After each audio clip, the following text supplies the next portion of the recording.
Bab 2312. Tidak bicara kredibilitas. Teman seiman, kamu terlalu berhati jahat. Nicholas Peng tidak bisa menahannya. Wajahnya tenang, bahkan dia tidak repot-repot memanggil nama kepala sekte. Aku berhati jahat. Eric Kin mengangkat alisnya dan mendengus dingin.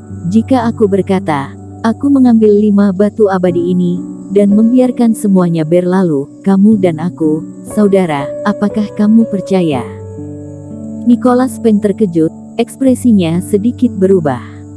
Eric Kin benar untuk mengatakannya. Aku mengeluarkan 5 batu abadi, sebenarnya aku ingin menguji reaksi Eric Kin.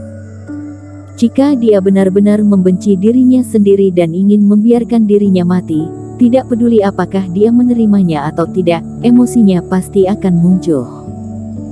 Tetapi jika berbicara tentang beberapa batu abadi ini, dapat mengubahnya menjadi Eric Kin, dan kamu tidak dapat mempercayainya.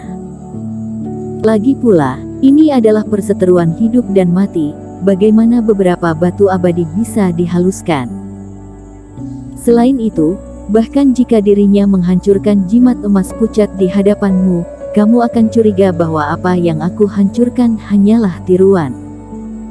Jadi aku berjanji 10 tahun, yaitu 10 tahun. Dalam waktu ini, aku dapat menjamin bahwa aku akan menerima batu abadimu. Selama kamu tidak memprovokasiku, aku tidak akan bertindak.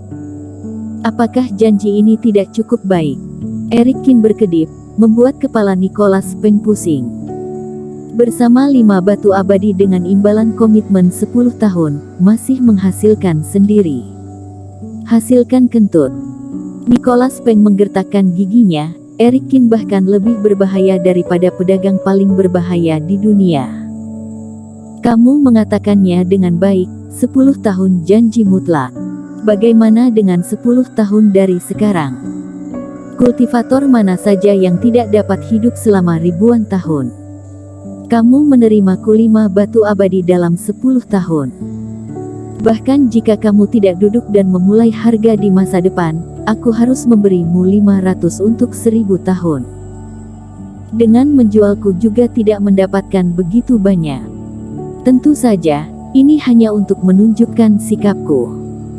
Jika kamu kesal, kamu dapat mengambilnya kembali kapan saja, kata Eric Kin dengan ekspresi kosong di wajahnya. Haha, Tuan Sekte Kin bercanda, dan 5 batu abadi menjadi berteman dan menyelesaikan 10 tahun keluhan. Aku pikir itu sepadan. Nicholas Peng juga tersenyum, dan sepertinya setuju dengan Eric Kin. Bukannya dia tidak merasa tertekan, tidak baik untuk mendapatkannya kembali. Eric Kin telah menjelaskan semuanya, dan ini adalah kesepakatan. Jika aku meminta kembali lagi, keduanya akan memalingkan wajah 2 kali, dan akan menjadi kebencian. Meskipun dirinya merasa tertekan tentang batu abadi, aku dapat memperoleh kembali stabilitas selama 10 tahun dan mendapatkan lebih banyak waktu untuk mencari tahu masalah ini, tetapi dengan enggan menerimanya.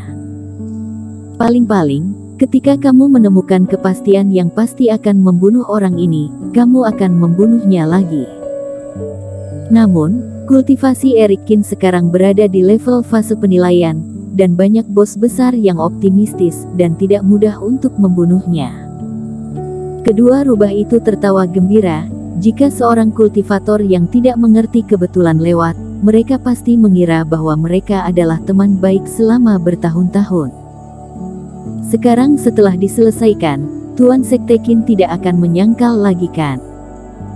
Setelah berbicara tentang bisnis, keduanya tidak memiliki hubungan pribadi.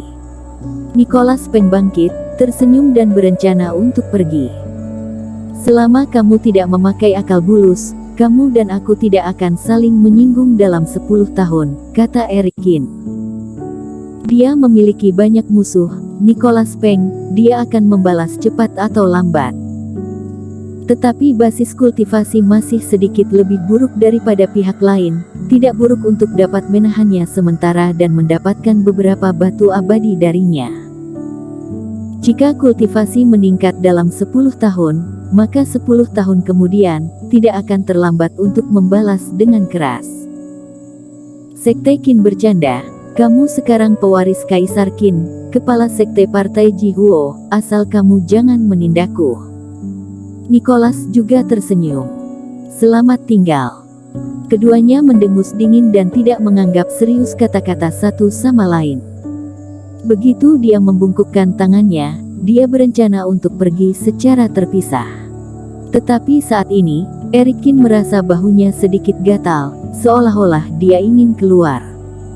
Bagaimana situasinya? Eric Qin mengerutkan kening. Bahu kiri ini posisi yang aneh saat aku menaiki kapal terbang cahaya ungu.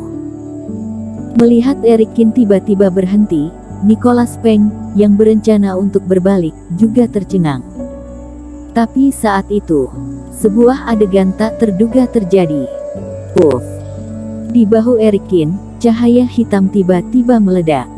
Dirinya tidak bisa melihat bagaimana kecemerlangan ini muncul, tetapi kekuatannya penuh. Secepat kilat, cahaya hitam tiba-tiba menembus kehampaan dan tiba-tiba menembus bahu Nicholas Peng. Dengan kekuatan luar biasa, Nicholas Peng membalikkan fase penurunan dan tersandung lebih dari 10 kaki jauhnya. Tuan Sekte Qin, jika kamu tidak memegang kredibilitas, kamu malah ingin membunuhku. Nicholas Peng menutupi darah bahunya dan menatapnya tak percaya. Dia tidak bisa mempercayainya. Tanpa diduga, Eric Qin yang tadi bersumpah untuk 10 tahun, malah ingin membunuhnya di detik berikutnya. Bahkan jika kamu ingin membunuh, kamu juga harus menemukan tempat yang benar-benar rahasia dan tidak ada orang. Bunuh aku di sini, apakah sekte sihir Wuying akan melepaskanmu?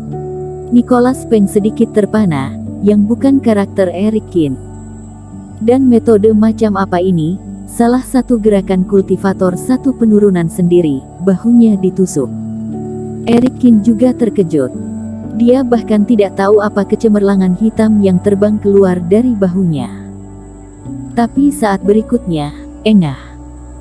Cahaya hitam terbang keluar lagi, dan Nicholas Peng menderita beberapa pukulan lagi, tanpa kekuatan untuk melawan, dia pingsan sepenuhnya. Bersambung.